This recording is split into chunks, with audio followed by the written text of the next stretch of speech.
Timna, chapter 13. Soon, soon, Timna had sung to herself, but it had not been soon. When the terrible torrents of water stopped, she was sure the sun would return, the waters would go down, and the earth would appear. That was weeks ago.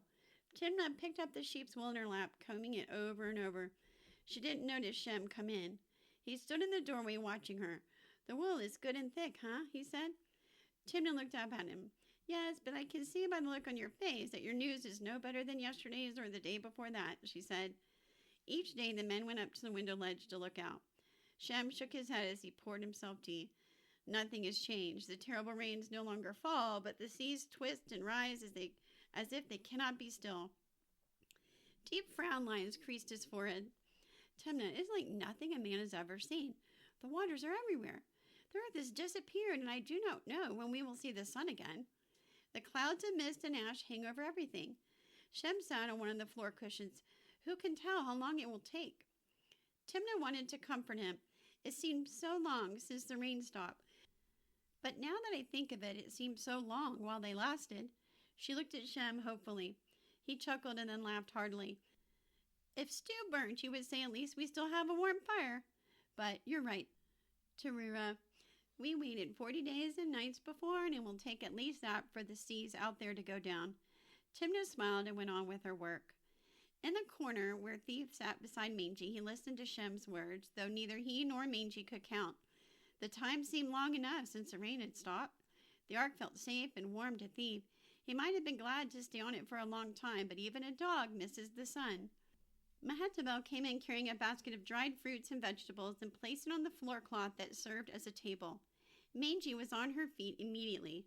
Mehetabel was her favorite human, round and cheerful and a great cook. And like Mehetabel, Mangy loved to eat. With any luck, she would soon be catching scraps from Mehetabel's hand. Thief watched the two of them. Mangy, with her pleading eyes, sat as close to Mehetabel as she dared. Soon Mehetabel tossed her a morsel. But as she did, Thief noticed Mehetabel also took a bit for herself.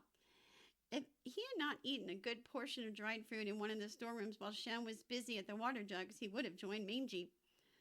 Not quite full, but content, Thief rested his head on his paws. While they were on the ark, there was plenty to eat. Whatever the future held, he was in no hurry, and so it seemed neither was the flood. Day after day passed as the ark floated, and life on board went on as before. But it was not exactly the same. Thief worried now about Mangy. She seemed to care about nothing but following Mehetabel wherever she could. Mehetabel looked rounder than ever, and Mangy along with her. All day long the two of them snacked. Once Thief heard Mehetabel say to Mangy, "We need to get off this ark and back on land, don't we? Everyone says it won't be long. It just feels so long." Mehetabel offered a piece of raisin cake to Mangy and popped the rest into her own mouth. Thief knew better. It didn't just feel long, it was long. Shem whistled, and Thief followed him down the walkway to the sheep pens. Thief knew the routine well. The sheep were not all that smart. They startled at a stick lying on the floor as if it were a living thing, and if one stepped into the water trough, all of them followed. Shem clipped their wool, cleaned them, saw to their food and water, cared for any bruises, and kept their straw clean. Sometimes he stayed all night with them if they were restless or sick. Today, Shem shut the gate behind him, and instead of beginning his work, he slid down onto the floor, resting his head on his hands. Thief nudged him a little and whined. With one hand, Shem reached out and rubbed Thief's head, but he didn't look at Thief. After a while, Thief nudged him again. "It's okay, boy," Shem said. This time, Shem raised his head, and Thief saw the sadness in his eyes, the small frown line on his forehead. "I thought everything would be over and we would find the life again back on land. But there isn't any land. Nothing but water and more water out there. For all I know, we might be stuck on this ark until we run out of food and water to drink." Shem wiped his face. "Did I say we'd run out of water? Not much chance of that." Once again he ruffled Thief's fur, and Thief licked his hand. "How can I tell her, boy? Again and again she asks me, 'Any change?' And I have to tell her not today, but soon." Shem's eyes sparkled with tears. "It seems the Lord God has forgotten us. Or maybe we just don't matter that much anymore." Slowly, Shem rose to his feet. "We may as well feed these animals. We might have to eat them one of these days." Thief went to his own job of rounding up the sheep so that Shem could change the straw. Shem patted his head one more time.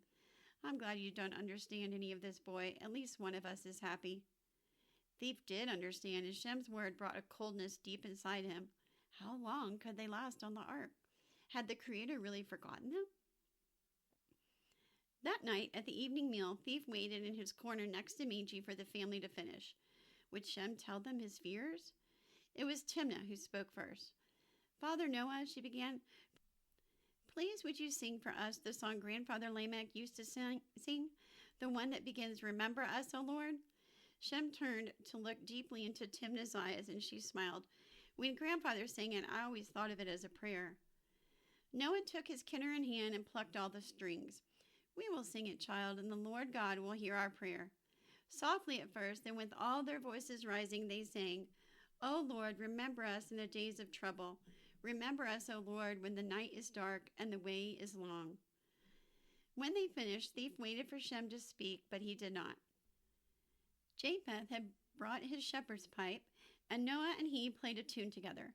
It was a happy song about sheep on the hills and their silly ways. Mehetabel remembered all the words and sang them in a voice that rang with joy. Song after song followed until it grew late. Shem and Ham left to tend the sheep. Timna, yawning mightily, said good night to the others. Thief followed her into the sleeping room. Timna no longer needed the cane Japheth had made her, though she still limped.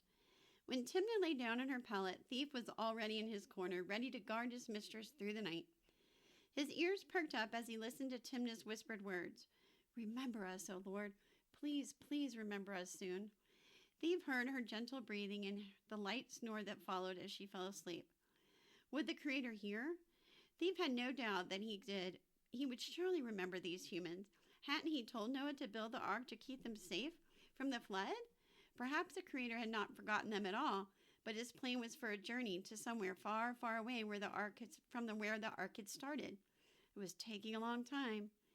Thief tried to settle himself comfortably, but it was not as warm without Magi nearby. This was not the first time Magi had followed Mehetabel and stayed with her. He would talk to her tomorrow.